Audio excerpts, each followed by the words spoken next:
Hello everyone, this is Ritu and welcome to study more knowledge. तो previous year questions की series हम कर रहे हैं और इसमें हमारी आज की क्लास है रीजनिंग एबिलिटी। हिंदी की क्लास हमने कल करी थी, तो हम अल्टरनेटिव डेज में इन क्लासेस को कर रहे हैं, एक दिन हिंदी और एक दिन रीजनिंग। तो इसमें आपको इन सभी एग्जाम्स के क्वेश्चंस मिलेंगे जो कि आप स्क्रीन पर देख रहे हैं। तो DSB, KVS, AWES, super TET, NVS सभी के क्वेश्चंस हम इंक्लूड करेंगे इसमें रीजनिंग के, जिससे कि आपकी बेहतर तैयारी हो पाए साथ साथ सभी एग्ज़ाम्स की। इसके अलावा ये बाकी एग्ज़ाम्स के लिए भी आपकी यूज़फुल रहेगी सीरीज़। तो चलिए देख लेते हैं हमारी आगे की चीज़ें। तो फेसबुक पेज है ये और इंस्टा ID है, इसके अलावा टेलीग्राम चैनल है PDF के लिए, आप इसको ज्वाइन कर सकते हैं। तो आज के जो हमने क्वेश्चंस लिए हैं वो है KVS TGT 2018 में जो एग्ज़ाम हुआ था, वहाँ से हमने रीजनिंग के क्वेश्चंस लिए हैं और हिंदी के इसके क्वेश्चंस हम कल कर चुके हैं। तो इसमें KVS में 40 मार्क्स का जो है रीजनिंग का सेक्शन आपका रहता है, तो काफ़ी बड़ा आपका पोर्शन इसमें कवर होता है रीजनिंग का। तो और ये ऐसा नहीं है कि KVS के एग्ज़ाम के लिए ही यूज़फुल रहेंगे, क्योंकि आपको पता ही है कि जो भी सब्जेक्ट्स हैं आपके, जो आपके कॉमन सब्जेक्ट्स हैं, वो आपके हर एग्ज़ाम में मदद करेंगे पैटर्न समझने में और कंसेप्ट को समझने में। तो बढ़ते हैं हमारे क्वेश्चंस की तरफ। पहला क्वेश्चन है, in a code language the word trip is denoted as QJSU, the word corresponding to code LSPD is. कहने का मतलब है कि जिस तरह से ट्रिप जो है हमने कोड किया है इस वर्ड से, उसी तरह से इसका कोड क्या होगा। तो सिंपल सी बात है कि इसको समझने के लिए हम क्या करेंगे, सबसे पहले इनकी कोडिंग समझेंगे कि किस तरह से कोडिंग की गई है। तो इधर तो हम लिख लेंगे ट्रिप को और इधर हम लिख लेंगे इसके कोड को। तो इस तरह से अगर हम देखें तो इसमें एक तरह से हम सॉल्व कर सकते हैं नंबरिंग करके भी, लेकिन हम पहले ये भी देख लेंगे कि इनके आसपास के लेटर तो नहीं है ये कहीं -1 या -2 +2 या फिर +1, इस तरह का कोई कंसेप्ट तो नहीं लग रहा है इसमें। तो अगर हम इस तरह से देखें तो हम पाएंगे कि T से अगर हम U पर जाएं तो ये 1+ हो रहा है, R से अगर S पर जाएं तो यहाँ पर 1+ हो रहा है, I से अगर J पर जाएं तो यहाँ पर भी 1+ हो रहा है, और P से अगर Q पर जाएं तो यहाँ पर भी +1 हो रहा है। तो ऐसा ही कुछ कंसेप्ट हमारा लगेगा इन लेटर्स में भी, तो यही कंसेप्ट हम यहाँ पर भी फॉलो करेंगे। तो देख लेते हैं, ये जो कोडिंग हमारी की गई है ये हमें बतानी है कि ये हमारी किस लेटर्स की है। तो इसको अगर हम देखें, देखो जो पैटर्न यहाँ पर फॉलो हो रहा है कुछ इस तरह का ही पैटर्न यहाँ पर फॉलो होगा। देखो U से पहले क्या आता है, T आता है, तो इसलिए यहाँ पर T आया। तो अब हम देखेंगे क्या D से पहले कौन सा लेटर आता है, तो D से पहले आता है C। वैसे तो C सेकेंड ऑप्शन में है, यहीं से आपका सही आंसर मिल गया है, लेकिन फिर भी हम इसको सॉल्व कर लेते हैं।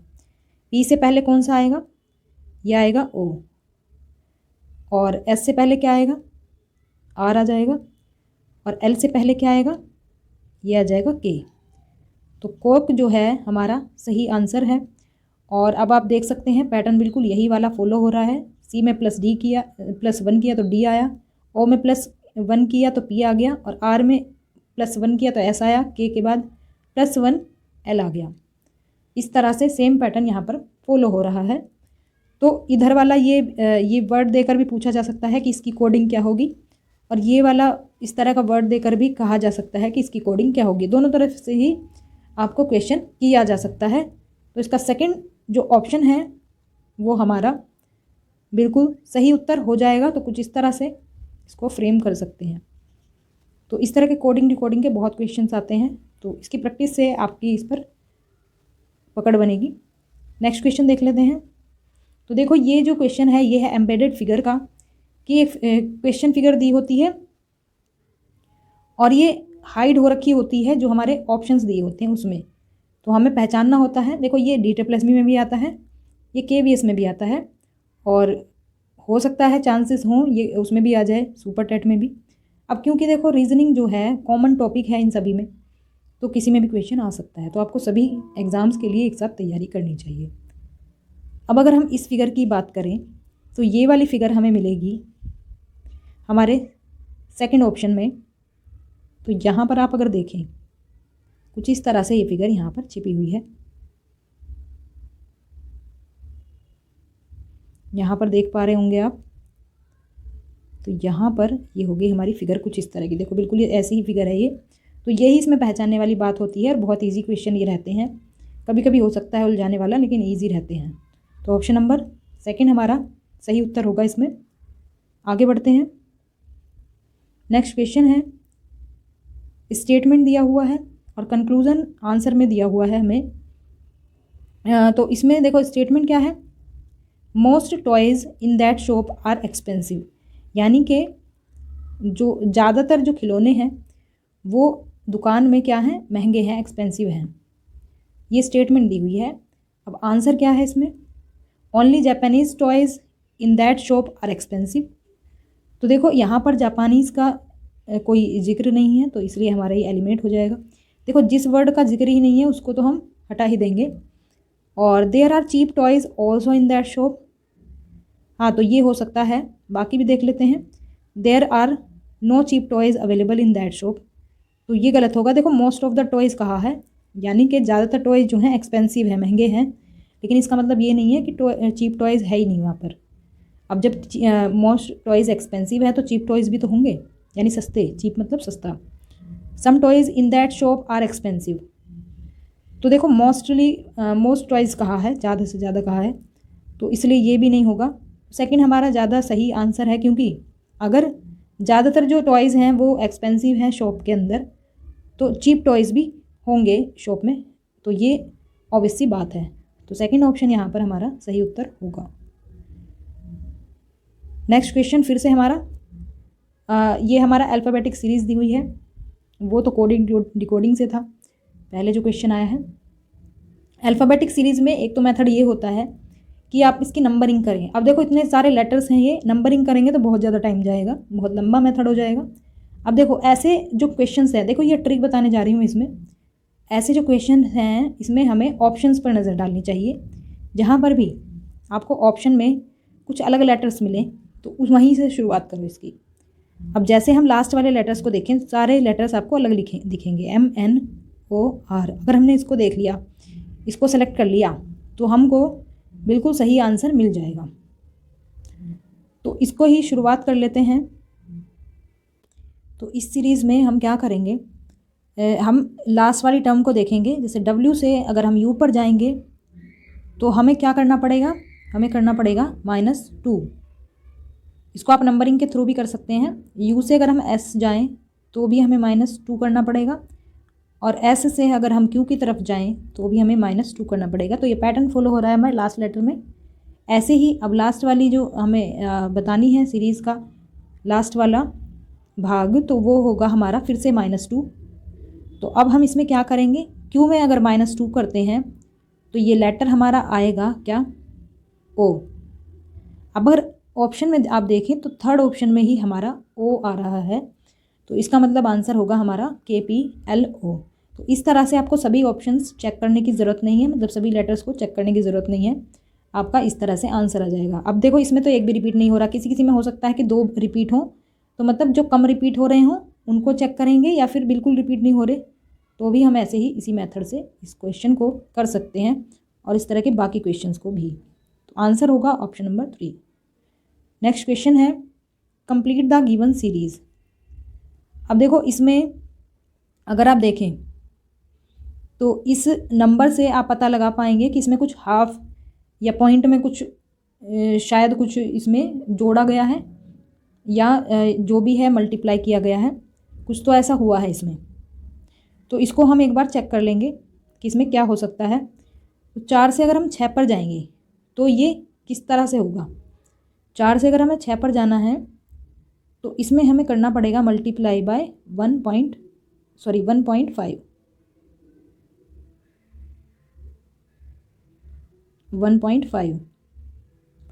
तो ये आ जाएगा हमारा 6।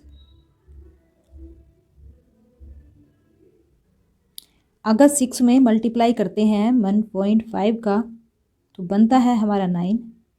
9 में मल्टीप्लाई करेंगे 1.5 का तो ये बन जाएगा हमारा 13.5। और इसको हम कुछ इस तरह से भी लिख सकते हैं, हाफ होता है ये 1/2। और अगर हम 13.5 में मल्टीप्लाई करें 1.5 का तो ये हो जाएगा हमारा क्या 20.25। तो 20.25 को हम लिख सकते हैं 21/4। तो सेकंड ऑप्शन हमारा इसमें सही आंसर हो जाएगा। ऑप्शन 4 इसमें, सॉरी गलती से लिख गया है ये, वैसे आंसर इसका सेकंड ऑप्शन होगा। तो सेकंड ऑप्शन इसका आंसर रहेगा ये वाला। आगे बढ़ते हैं। तो नेक्स्ट क्वेश्चन है, इसमें हमें बताना है कि कौन सी फिगर इसमें से बाकी से डिफरेंट है। तो इसका जो हमारा सही आंसर होगा वो हो जाएगा हमारा ऑप्शन नंबर 4। 4 क्यों होगा? देखो अगर हम गौर करें इन फिगर्स पर, ये वाली जो फिगर हम देख रहे हैं, ये वाली फिगर रोटेट हो रही है क्या, जो इसके साइन है उस पर अगर गौर करें तो 180 डिग्री ये मूव कर रहे हैं और ये मूव कर रहे हैं क्लॉकवाइज। तो इधर था ये एरो और ये 180 डिग्री मूव किया तो ये यहाँ पर आ गया, और ये सर्कल यहाँ पर था 180 डिग्री से ये यहाँ पर आ गया। ऐसे ही ये वाली फिगर से ये वाली मैच करनी चाहिए। तो ये वाला जो सर्कल है हमारा, देखो यहाँ पर आ गया 180 डिग्री मूव कर गया ये, और ये वाला एरो जो है ये वाला इधर आ गया, ये भी 180 डिग्री मूव किया है क्लॉकवाइज। ऐसे ही ये वाला जो एरो है, ये वाला दिखाई नहीं दे रहा, थोड़ा कम दिख रहा है, ये वाला भी मूव करना चाहिए था क्लॉकवाइज। तो ये आना चाहिए था यहाँ पर कुछ इस तरह से, जो कि नहीं दिया है, जो कि यहाँ पर दिया है नीचे। तो इसलिए हमारी जो ऑड फिगर है वो है हमारी ऑप्शन नंबर 4। नेक्स्ट क्वेश्चन देख लेते हैं। Pointing to a boy Shashi says he is the son of my grandfather's only child, how is the boy related to Shashi. तो इसको बना लेते हैं सीक्वेंस से। ब्लड रिलेशन का क्वेश्चन है, ब्लड रिलेशन मैंने कराया हुआ है, अगर आपने नहीं देखा है वीडियो तो देख सकते हैं, और बाकी तो क्वेश्चंस की प्रैक्टिस से ही आपको समझ में आएगा। देखो मैं इसको हिंदी में बता देती हूँ। शशि जो है कहती है किसी लड़के को पॉइंट करते हुए कि ही इज़ द सन, कि वो बेटा है मेरे जो ग्रैंडफादर हैं उनके इकलौते बेटे का। तो वो बेटा है किसका? मेरे जो ग्रैंडफादर हैं। तो ग्रैंडफादर पहले यहाँ पर बना लेते हैं, ग्रैंडफादर हो गए, यहाँ पर जी लिख लेते हैं जिससे पता रहे। ग्रैंडफादर ओनली चाइल्ड कौन होगा? तो उसके फादर ही होंगे, क्योंकि जब ओनली चाइल्ड है यानी कि इकलौता कोई बालक है अगर किसी का, तो उसके फादर ही होंगे। तो ही is the son of my grandfathers only son. तो ओनली सन कौन हुए? ये फादर हुए उसके।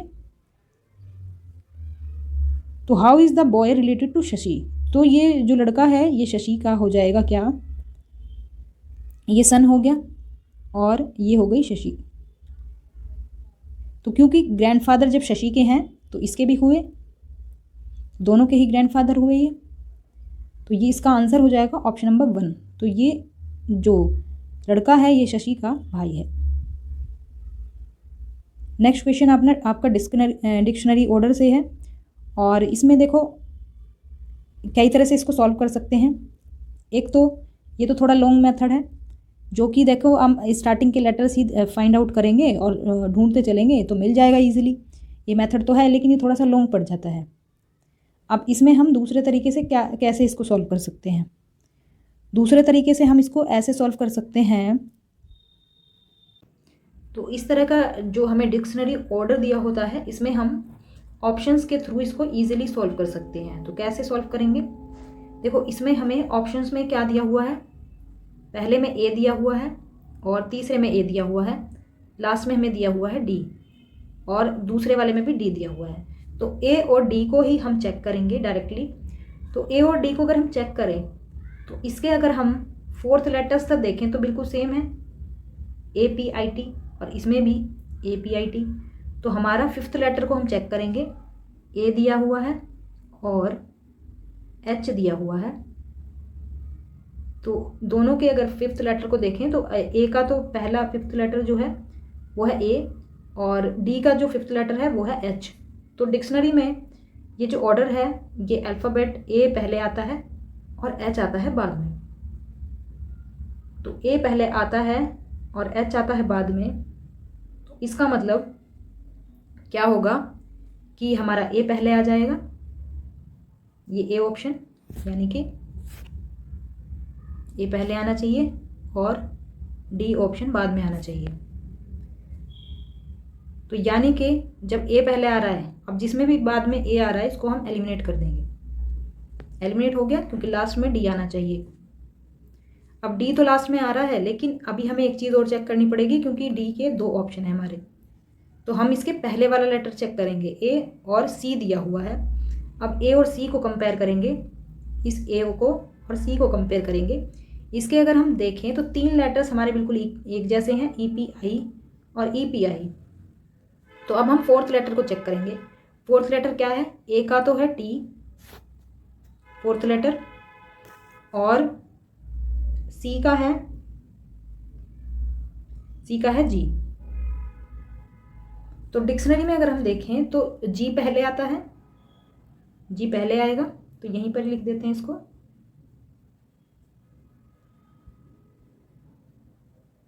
G पहले आएगा और T आएगा बाद में। तो ये हमारा कौन से ऑप्शन में है, G और T जो है ये कौन से हैं हमारे, C और A ऑप्शन वाले। तो G हमारा यानी C पहले आ जाएगा और A आ जाएगा बाद में। अब ये C और A कौन सा बाद में आ रहा है, ये सेकंड ऑप्शन में हमारा है। देखो C पहले आ रहा है, इसमें A बाद में आ रहा है, तो यही ऑप्शन जो है हमारा सही हो जाएगा। अब देखो इसमें C बाद में आ रहा है, तो ये वाला हमारा एलिमिनेट हो जाएगा।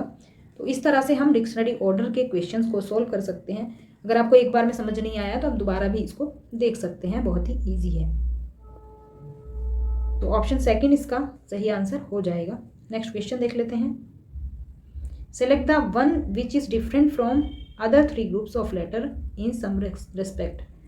तो बाकी जो हमारा मतलब 3 जो ग्रुप हैं आपके लेटर्स के वो इक्वल होंगे, एक जैसे होंगे, एक जैसा पैटर्न फॉलो कर रहे होंगे। लेकिन जो हमारा लास्ट वाला है, जो हमारा एक इसमें 4th वाला है, वो इसमें अलग होगा। तो इसमें देखो पैटर्न अगर हम देखें तो क्या फॉलो हो रहा है इसमें, तो यहाँ पर लिखने में प्रॉब्लम आती है, तो इसलिए मैंने ये पहले ही ये टाइप कर लिया है। तो देखो यहाँ पर डी और डी से हम एच पर जाएंगे तो क्या पैटर्न फॉलो हो रहा है, यहाँ पर हो रहा है +4। एल से अगर हम पी पर जाएंगे तो ये हो रहा है हमारा +4। तो ये पैटर्न हमारा इसमें फॉलो हो रहा है। लेकिन जो हमारा सेकंड ऑप्शन है, लेकिन नहीं मतलब ये भी, ये जो पैटर्न है ये भी इसमें फॉलो हो रहा है। एम से क्यू पर जाएंगे तो +4 हो जाएगा, यू से वाई पर जाएंगे तो +4 हो जाएगा। ऐसे ही हमारा थर्ड ऑप्शन में फॉलो हो रहा है, जे से एन पर जाएंगे तो +4 होगा, आर से वी पर जाएंगे तो +4 होगा। अब हमारा जो 4th ऑप्शन है उसमें हम टी से वाई पर जा रहे हैं तो +5 हो रहा है, और डी से आई पर जा रहे हैं तो +5 हो रहा है। तो इसका मतलब जो हमारा ओड जो ग्रुप ऑफ लेटर्स है वो 4th ऑप्शन है, क्योंकि इसमें ये पैटर्न फॉलो नहीं हो रहा है +4 वाला। तो सही आंसर हमारा हो जाएगा इसमें ऑप्शन नंबर 4। नेक्स्ट क्वेश्चन है, पेपर फोल्डिंग से रिलेटेड है ये। अगर आपने किया होगा तो काफ़ी ईजिली आप इससे सही आंसर तक पहुंच पाएंगे। तो देखो इसको हम करते कैसे हैं, इसमें दिखाया हुआ है पेपर फोल्डिंग का।